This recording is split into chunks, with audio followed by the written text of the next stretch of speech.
नमस्कार प्रिय विद्यार्थियों, मैं Mahavir Singh, associate professor in ABST government Lohia college Churu, आप सभी का हार्दिक अभिनंदन करता हूं। प्रिय विद्यार्थियों, आज का ये जो व्याख्यान है वो हमारा techniques of financial statement analysis का पार्ट सेकंड है। पार्ट फर्स्ट में अपने कंपैरेटिव एनालिसिस के बारे में प्रकाश डाला था। आज हम कॉमन साइज फाइनेंशियल स्टेटमेंट्स के बारे में अध्ययन करेंगे। जैसे कि अपने देखा था कि जब अपने चाहे कॉमन साइज हो, चाहे कंपेरेटिव हो, चाहे ट्रेंड एनालिसिस हो, हम सभी फाइनेंशियल स्टेटमेंट्स को वर्टिकल फॉर्म में रीजनरेट करते हैं। और वो जो कैपिटल फॉर्मेशन वो जो अपन करते हैं उसका दोबारा उसको बनाते हैं, रीफॉर्म करते हैं उसको वर्टिकल फॉर्म में।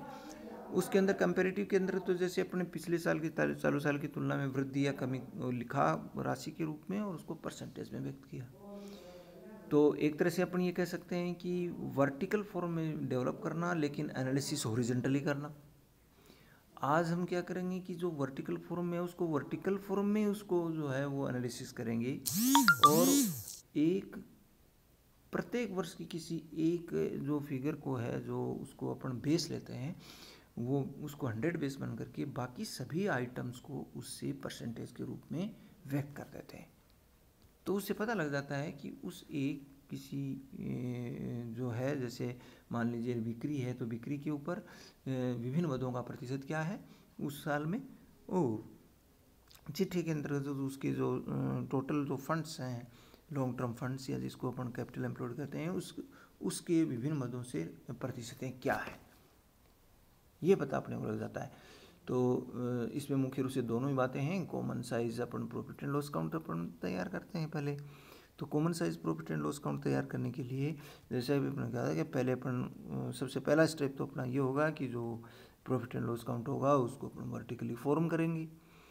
और वर्टिकली फॉर्म करने के बाद हम नेट सेल्स को 100 के रूप में बेस मानेंगे, यानी जो नेट सेल्स होती है पहले साल की उसको अपना 100 मान लेते हैं।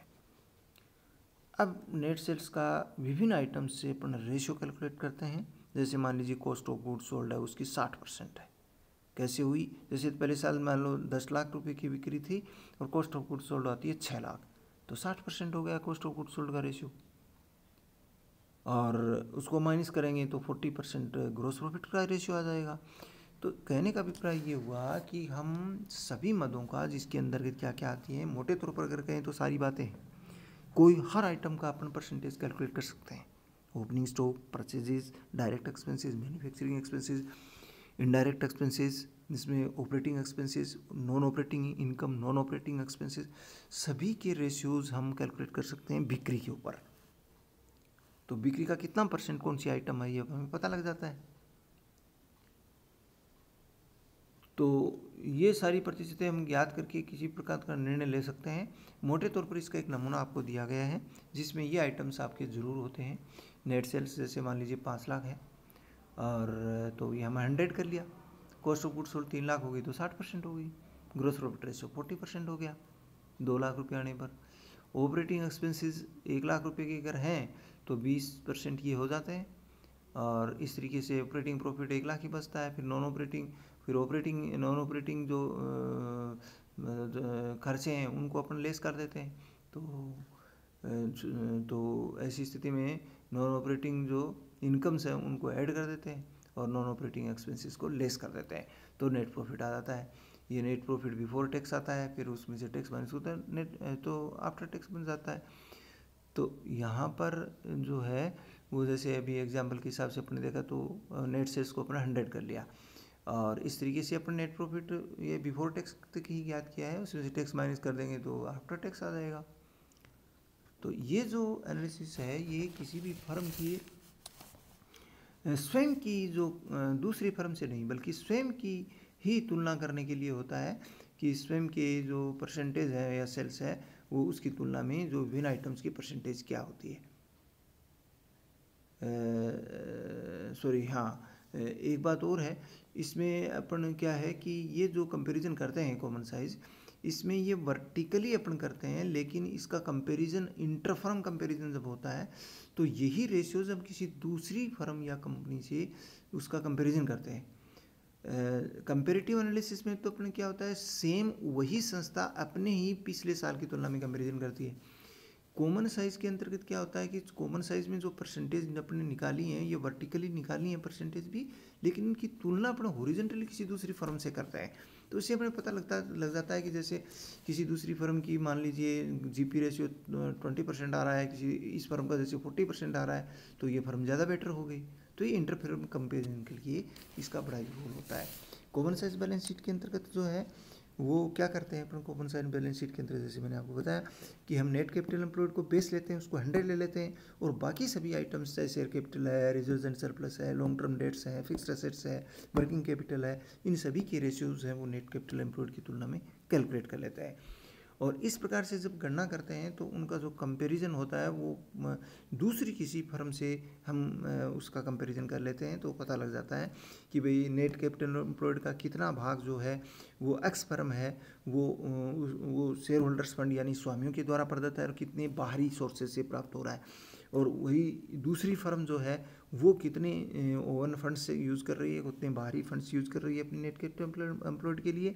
फिक्स्ड एसेट्स में किसी भी नेट एम्प्लॉयड का कितना भाग जो है वो फिक्स्ड एसेट्स में किसी एक्स फर्म ने लगा रखा है, वाई ने कितना लगा रखा है, वर्किंग कैपिटल में कितनी इन्वेस्टेड है, दूसरे में कितनी इन्वेस्टेड है, इन सब चीज़ों का जो पता है वो इससे लग जाता है। और ये कॉमन साइज जो बैलेंस शीट होती है इसके अंतर्गत भी अपन दूसरी फर्म से इसका कंपैरिजन कर सकते हैं। कुल मिलाकर के कॉमन साइज बैलेंस शीट जो होती है उसके जो उपयोग होते हैं वो दूसरी किसी फर्म से कंपैरिजन करने के लिए इसका सबसे बड़ा योगदान होता है, और इसके आधार पर किसी एक्स संस्था की वास्तविक स्थिति का पता लगाना हो, उसकी आय और वित्तीय स्थिति का, तो उसकी जानकारी इससे जो है वो कॉमन साइज स्टेटमेंट से प्राप्त हो जाती है। इसके बाद में जो नेक्स्ट है वो अपना आता है प्रवृत्ति विश्लेषण। अब देखिए अपन ने ये किया कॉमन साइज बैलेंस शीट से, तो इसमें ये तो पता लग गया है कि इंटरफेरेंस कंपैरिजन का तो पता लग गया, लेकिन कई बार क्या होता है इसमें उसी संस्था की विभिन्न प्रत्येक मद की विभिन्न वर्षों में जो प्रवृत्ति या ट्रेंड रही है उसका पता नहीं लगता है। तो इसके लिए इसका एक सॉल्यूशन ये होता है कि अपन comparative common size balance sheet बना लेते हैं, comparative common size profit and loss account बना लेते हैं। तो ऐसा बनाएंगे तो क्या होगा कि ये जो रेशियोज होते हैं जो अपने अभी कैलकुलेट किए हैं ये प्रत्येक साल के, जैसे 4 साल के इस तरीके के रेशियोज हो जाते हैं, तो वो एक तरह से कंपैरेटिव एनालिसिस भी हो जाता है। इसी प्रकार से इसके अंतर्गत जो है वो दूसरा इसका तरीका ये होता है कि अपन ट्रेंड एनालिसिस जो होता है वो इस समस्या का सॉल्यूशन प्रकट करता है। तो अपन नेक्स्ट ट्रेंड एनालिसिस देखते हैं। ट्रेंड एनालिसिस क्या होता है? प्रवृत्ति विश्लेषण किसे कहते हैं? प्रवृत्ति विश्लेषण का जब नाम आता है तो एक्चुअल में ट्रेंड किसी 1 साल या 2 साल से प्रकट नहीं होती है। किसी भी बिजनेस की किसी पर्टिकुलर आइटम की ट्रेंड का पता कम से कम 3, 4, 5 साल तक के जो आंकड़े होते हैं वो आंकड़ों को जब हम किसी सूचकांक के रूप में व्यक्त करते हैं तब उसकी ट्रेंड का पता लगता है। कहने का अभिप्राय ये है, जैसे मान लीजिए किसी एक संस्था की बिक्री है वो 2017 के अंदर है वो 2 लाख रुपए थी, 2018 में 5 लाख रुपए हो जाती है, 2019 में 8 लाख हो जाती है, 2020 में 15 लाख रुपए हो जाती है। तो इस तरीके से मान लीजिए ये 2, 8, 10 या 12 या 15 जो भी हुआ, तो वो केवल वो अगर आप किसी ग्राफ प्लॉट पर करेंगे तो एक बार नीचे आएगा, फिर ग्राफ ऊपर जाएगा, कभी ये नीचे आएगा, कभी ऊपर जाएगा, या नीचे आकर के ऊपर जाएगा, तो वो ट्रेंड का इसका पता नहीं लगता है। एक्चुअल में ट्रेंड का जब अपने को पता लगाना होता है तो हम क्या करते हैं, ट्रेंड का पता लगाने के लिए हम जो एक आधार वर्ष जिसको बेसिक वर्ष बेस ईयर बोलते हैं उसकी जो प्रत्येक फिगर को 100 मान लेते हैं। प्रत्येक फिगर को 100 मान करके आगे आने वाले सभी वर्षों की उन फिगर्स की अमाउंट को परसेंटेज के रूप में व्यक्त कर देते हैं। तो उसका आधार बेसिक ये होता है कि चालू वर्ष की जो समंक होते हैं उसको आधार वर्ष के समंक से डिवाइड करके 100 से मल्टीप्लाई कर देते हैं, तो प्रत्येक वर्ष की जो है वो सूचकांक ज्ञात हो जाते हैं। और इस प्रकार से सूचकांक ज्ञात होने के बाद में ट्रेंड का पता लग जाता है कि किसी कोई विशिष्ट मद है वो इंक्रीजिंग ट्रेंड है या डिक्रीजिंग ट्रेंड है, ये उसका पता लग जाता है। तो इसका नमूना आपके सामने है। ये दोनों प्रकार के नमूने दिए गए हैं। अगर common size profit and loss account का नमूना आपके सामने दिया गया है, नेट सेल्स है, कॉस्ट ऑफ गुड्स सोल्ड को माइनस किया, ग्रोस प्रॉफिट आया, ऑपरेटिंग प्रॉफिट आया, ऑपरेटिंग एक्सपेंसेस को माइनस किया तो ऑपरेटिंग प्रॉफिट आया। अब आगे इसको यहीं छोड़ दिया गया है, आगे अपन वही सेम चीज़ें रिपीटेशन होती हैं कि भाई जैसे नॉन ऑपरेटिंग इनकम को जोड़ देना, नॉन ऑपरेटिंग लॉसेस को लेस कर देना, profit before tax after tax, वो सब चीज़ें आगे चलती जाती हैं। यहाँ पर एक समझाने के लिए आपको बता दिया गया है, जैसे 5 लाख 2017 में बिक्री थी तो 100% हो गई, उसको बेस मान लिया 5 लाख, अपन 5 लाख इंटू 100 तो 100 आएगा। अगले साल 7 लाख हो गई तो 7 लाख अपन 5 लाख इंटू 100 किया तो 140 आ गया। फिर मान लीजिए 10 लाख हो गई तो 10 लाख अपन 5 लाख इंटू 100 कर दिया, ठीक है, तो वो 200 आ गया। इस तरीके से ये परसेंटेज से मान लो 20 के अंदर 15 लाख हो गई तो 15 लाख बटा 5 लाख गुना 100 तो ये 300 हो जाएगा। तो इस तरीके से जैसे 100, 140, 200, 300, ये इस तरीके से ये फिगर जो है वो सूचकांक के रूप में आ जाएंगे।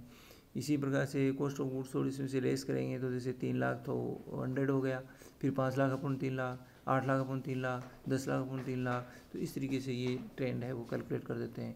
ग्रोस प्रॉफिट के बारे में भी इसी तरीके से हो जाएगा। तो यानी प्रत्येक जो भी आइटम होता है उसको अपन 100 मानते हैं और आगे वाले आइटम की अमाउंट को ऊपर रख के बेस ईयर के अमाउंट को नीचे रख के इंटू 100 करते जाते हैं।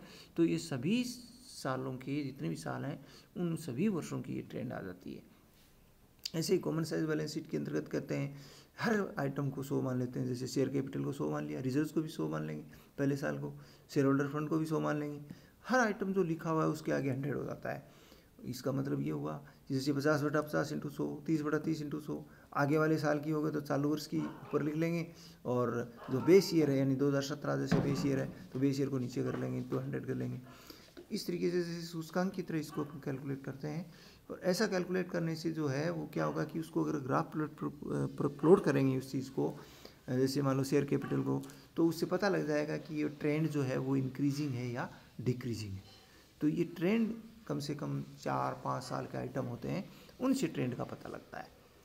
तो इस प्रकार से हम ये कह सकते हैं कि ये जो विधि होती है, इस विधि के अंतर्गत मोटे तौर पर स्वयं फर्म ही अपना इंटरनल असेसमेंट करती है। तो फर्म स्वयं के लिए उसका एनालिसिस करने के लिए ये है, इंटर फर्म कंपेरिजन की बजाय स्वयं फर्म के अपनी विभिन्न क्षमताओं का अध्ययन करने के लिए इस टेक्निक का यूज किया जाता है, जिससे पता लग जाता है कि भी शेयर कैपिटल इंक्रीज डिक्रीज की ट्रेंड है, शेयर होल्डर फंड की इंक्रीज डिक्रीज की ट्रेंड है, या फिक्स्ड एसेट्स की है, या वर्किंग कैपिटल की इंक्रीज डिक्रीज की ट्रेंड है। तो ये ट्रेंड का पता इस ट्रेंड एनालिसिस से